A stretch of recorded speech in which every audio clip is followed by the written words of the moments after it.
Welcome to Some Awesome Games, I'm Rob. Let's talk about the video game Theif, where you play Master Thief Kleptomaniac Garrett, who begins his journey by being interrupted in the middle of a heist by his protege Erin, or She Who Likes to Kill, where Garrett prefers the Batman approach of no killing.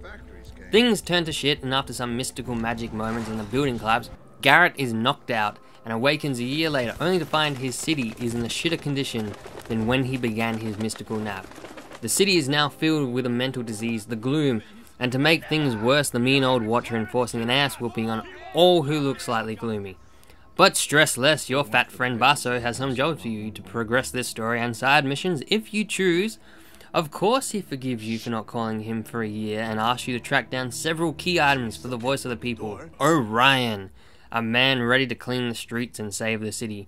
But your new best friend has an enemy, the Thief Taker General, a Gangs of New York looking Daniel Day-Lewis, Bill the Butcher type, who wants these items for his mystical buddy Baron Northcrest, the jerk whose magic put you to sleep. For a guy who has had a year off, Garrett sure wants you to take your sweet time in this game. If you rush this game, you will die. And you will die. And then you will run into a dead-end alley and get beaten up by some guards, and you will die.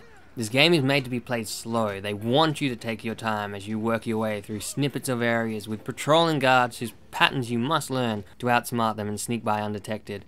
When you're not progressing through the story, you can explore the city hub, an area which is independent from the missions, filled with secrets and treasures.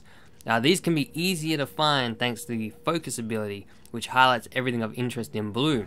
Sort of like what most games are doing now, like Assassin's Creed and the Batman games, where things are just highlighted. It makes life a lot easier if you're struggling to find things. This is something you will rely on constantly. It has a focus meter which will run out, but you can still use it. You can still slap it on and things will highlight in blue. It just won't stay on. You can spend hours looking for all these secret things in the city to store in your clock tower hideout, which will put them on display for you to look at and admire. Though spending hours here is probably because the area is a nightmare to navigate. Getting from where you are to a mission can be harder than achieving a ghost rating after said mission. You get a terrible map. You probably won't even use it and just hope that going towards the icon on screen will result in you arriving at your destination and not a dead end, because you are not a climbing master. You are restricted to climb and go where the developers want you to. Want to climb a wall and escape pursuing guards?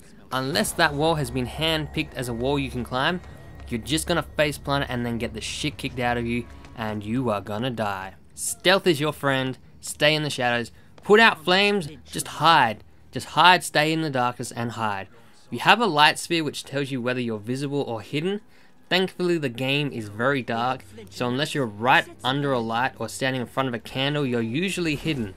The most satisfying thing about playing stealthily is the swoop maneuver, where you can dart in any direction a few meters forward, back, side to side. This move makes you feel like a badass.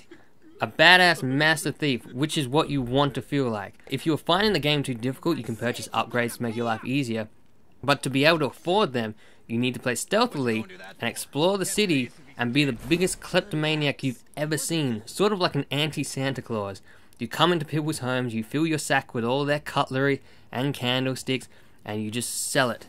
If you get caught stealing, prepare to fight in an odd little dance of dodging and attacking with your pathetic blackjack club. You don't have a sword or anything like that. Getting into a fight with one guard, not a big deal. Getting into a fight with two or more guards, you might as well call it a day. You're going to die. You also have a bow to shoot a variety of arrow types. You can fire water arrows to put out flames. You can fire fire arrows and light oil on fire and blow stuff up. Or blunt arrows, which you can use to hit switches and distract guards. I rarely found myself using the bow at all, except for the rope arrows, which are used to open up new areas. You don't need them, but they will lead you to things that are off the beaten path and open up areas to help you take a different route or find secret loot.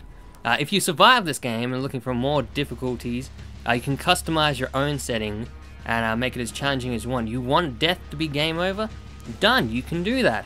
Thief can be a pretty tough game. Even on the standard Thief difficulty, I found the game pretty hard. It's an okay game, but you need to play it slowly, and you'll often find yourself feeling very restricted in the choices you can make on your approach of missions. It kind of got a bit boring because the choices really felt like, no, you have to go the way that we want you to go. You can go in the front door, you can go in the back door, but that's it. That's all you really have. So I got a bit bored. Like, replay value, I can't really, besides the scores and the leaderboard, playing it back again, I don't really want to do, because I felt like I've already seen it all in my first go. So Thief, I've got to give it a 6.